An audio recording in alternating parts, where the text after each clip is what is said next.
Welcome to Sunset Stories. Enjoy listening and don't forget to subscribe. I am Natalie. I am 37 years old, and until recently, everyone around me would say that I had a perfect family and a reliable husband. My husband, James, is 7 years older than me, a structural engineer who has built a solid career in our hometown of Chicago. Our friends and even family believed that we lived in absolute harmony. We had a spacious apartment overlooking Lake Michigan, went on vacations multiple times a year, and took smiling photos together. Looking at our pictures, even I sometimes believed everything was perfect. But sometimes you look in the mirror and don't recognize yourself. I remember my wedding with James. I was in a white lace dress, he was in a sharp suit, and we, so happy, walked under flashing cameras, thinking that only joy lay ahead. We made promises of eternal love, vowed to cherish and support each other. I truly believed it would always be that way. Then reality began. A rental apartment, James struggling to break into his career, my first job as an interior designer at a small firm. But we stuck together, supported each other, stayed up all night discussing our future, our plans, and how we'd save enough to buy our own place. These memories still touch my heart because, back then, we were truly a team, bonded by a shared dream. Over time, James made a name for himself. Big firms started inviting him to work on major projects, and we bought our dream apartment. Or rather, we took out a mortgage, but we paid off half of it quickly, and now there wasn't much left.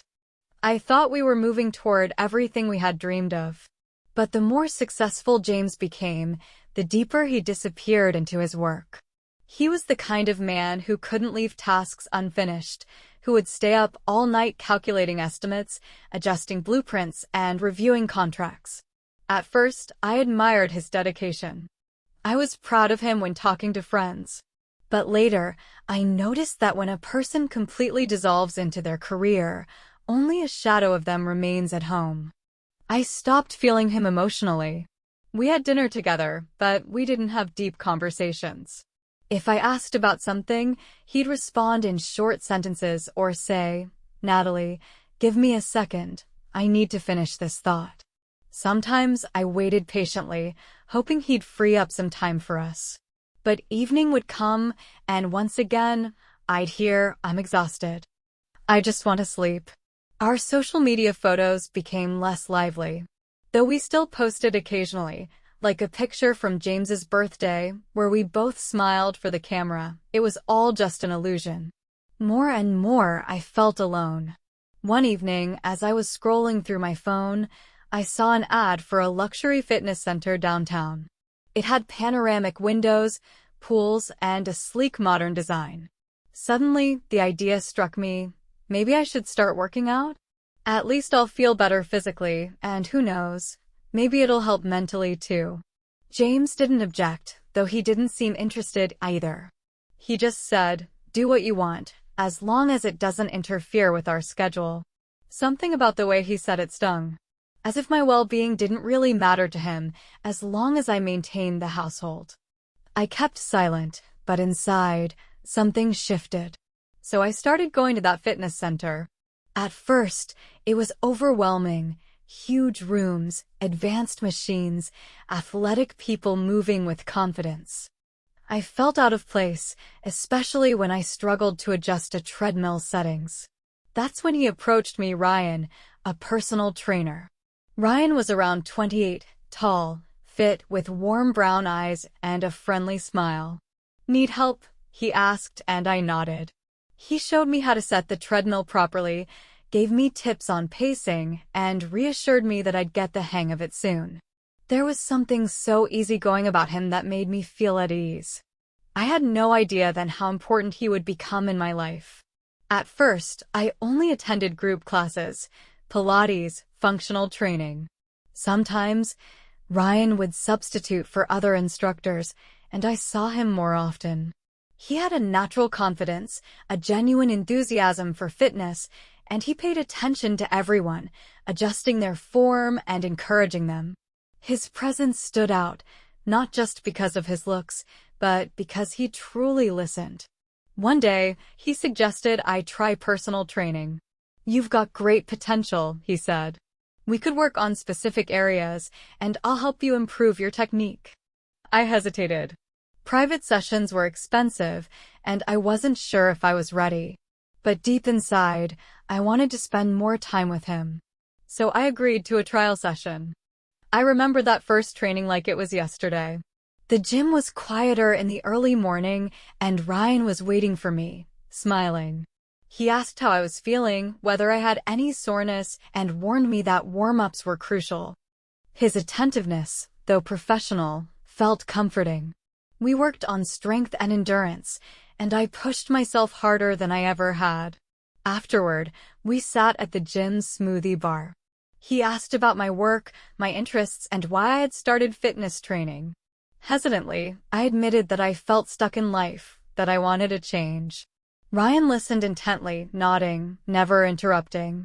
And then, something happened. I felt seen for the first time in years. That night, I went home feeling energized. I wanted to tell James about my training, about how good I felt. But when he came home, he barely looked up from his phone. "Cool. Glad you're keeping busy," he said before disappearing into the bathroom. That was the moment I realized something. My excitement, my happiness, it didn't matter to him. The weeks that followed were a whirlwind. Ryan crafted more challenging routines for me, and with each session, we grew closer. I looked forward to our conversations as much as the workouts. He shared stories about growing up in Seattle, his dreams of opening his own fitness studio, and his love for travel. I told him about my younger self, the one who once wanted to study art history, but gave it up for something more practical. One evening, after a session, he said, "Want to grab a coffee?" No workout talk, just a walk. I hesitated. I knew where this was leading. But I was lonely, and I wanted to feel something again. So I said yes. That evening, we strolled along the Riverwalk, talking about everything and nothing. When it was time to say goodbye, Ryan lightly touched my hand. My heart pounded, but I simply smiled and walked away. It wasn't time yet. But the line between us was already blurring. Then, on a rainy evening, fate decided for me. Ryan's car broke down near the gym, and he couldn't get a ride. "I'll give you a lift," I offered. He hesitated. "You could come in for a bit. Just for tea, while I wait for a mechanic." I knew it was a bad idea. But I said yes. His apartment was small but cozy, books on fitness and psychology, travel photos on the walls. He handed me a towel for my damp hair, and we laughed about how soaked we were. Then, as we sat with our tea, he looked at me seriously. "You deserve more love than you're getting," he said.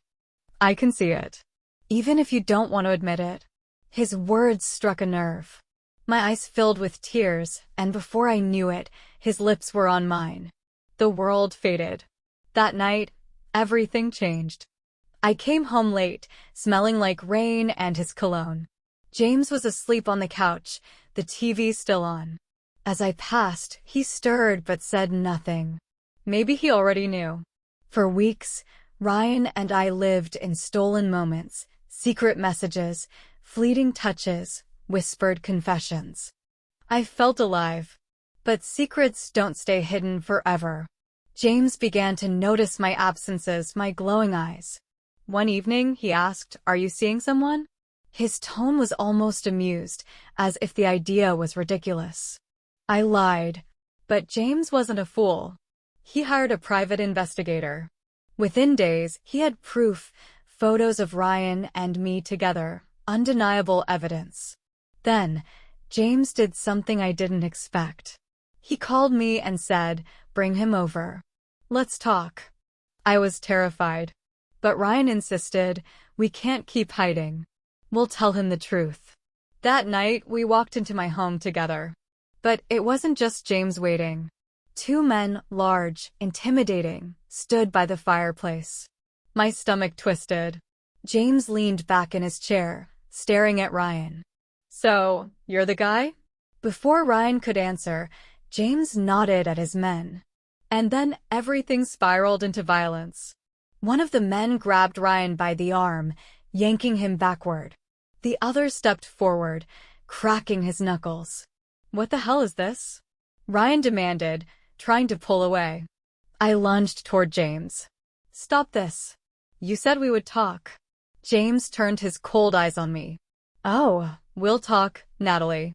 But first, I want to show your little boyfriend what happens when you destroy a 20-year marriage." Ryan tried to shake them off, but they were bigger, stronger. A punch landed on his stomach, and he staggered back, gasping. I screamed, "James, please.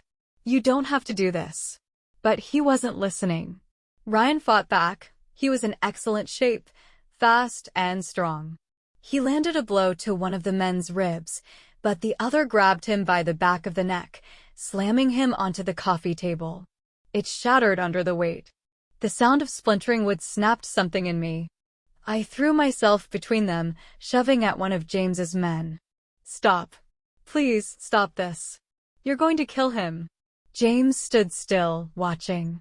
His expression was unreadable, but his eyes burned with fury. Ryan struggled to get up, his lip bleeding, but before he could move, James pulled something from his pocket. A gun. The sight of it froze me in place. Ryan, still panting from the blows, slowly raised his hands. "Look, man. I get it. You're hurt, you're angry. But this isn't the way to handle it." James's hand shook, but he kept the gun aimed at Ryan's chest. "And how should I handle it?" he hissed.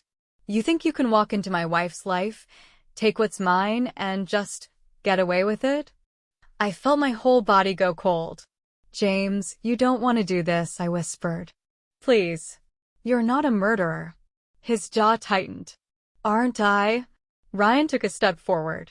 "Put the gun down. Don't move." James's voice cracked, filled with something between rage and heartbreak. Then, in the chaos, it happened. Ryan lunged, trying to knock the gun away. One of James's men grabbed his shoulder to hold him back. There was a struggle, too fast, too chaotic to stop. And then, a gunshot. A deafening crack. For a split second, nobody moved. Then Ryan's body stiffened. He looked down at his side. Blood. He staggered back, his knees buckling. I caught him before he collapsed completely, my hands pressing against the wound. "No!" I sobbed, pressing down, trying to stop the bleeding. "No, no, no, no, no." James stepped back, the gun still in his hand, his face draining of color. I could see the realization sink in that this had gone too far. One of his men, looking panicked, grabbed his arm. "We have to go. Now." James didn't move. His eyes flickered between me, Ryan, and the growing pool of blood on the floor. Then, without another word, he turned and ran. The men followed, leaving me alone with Ryan. I fumbled for my phone, my fingers shaking too hard to press the buttons properly. "Hold on, baby, please hold on," I begged as I dialed 911. Ryan's face was pale, his breath shallow. "Natalie," he rasped. "No, don't talk," I whispered, stroking his cheek. "Just stay with me. Help is coming." The seconds stretched endlessly. Sirens wailed in the distance. When the paramedics arrived, I was covered in blood. They pulled me away as they worked on Ryan, checking his pulse, bandaging his wound. I couldn't stop shaking. They rushed him into the ambulance, and I climbed in beside him, gripping his hand. His fingers were weak around mine, but they were still there. "Please," I whispered, my voice barely audible over the sirens. "Just stay with me." The next few days were a blur of hospital corridors, police interrogations, and desperate prayers. Ryan was in surgery for hours. The bullet had torn through his side, missing vital organs by inches.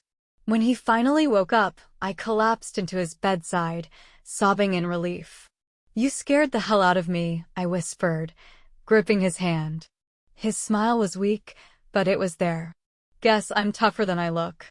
The police found James 2 days later. He had turned himself in. He confessed to everything, hiring the men, bringing the gun, pulling the trigger. He didn't try to justify it. Maybe, in his mind, he was already serving his own sentence.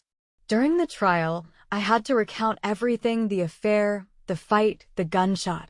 It was humiliating. The headlines were,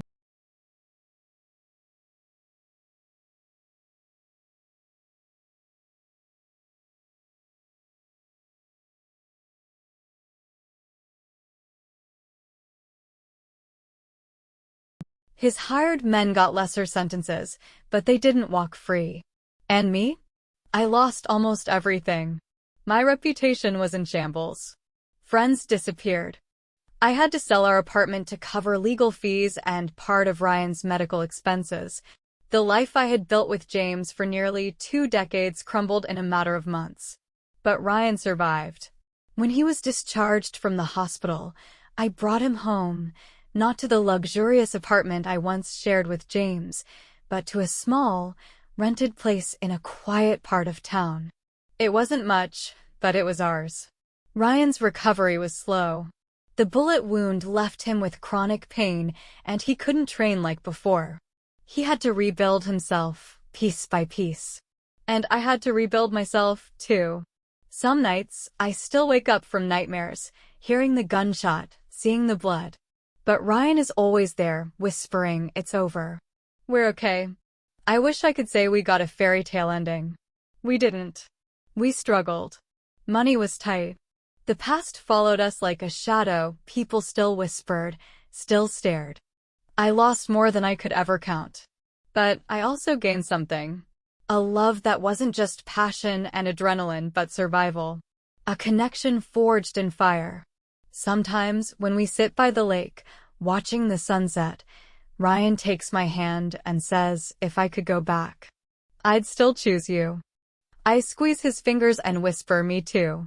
Because love isn't about perfect endings. It's about fighting for what you have, even when everything is against you. And after everything we endured, after the pain, the betrayal, the blood, I knew one thing for certain. We were still standing. And that had to mean something. That's the end of our story. Make sure to subscribe to our channel to stay up to date on new stories, and share this video so others can discover these great stories too.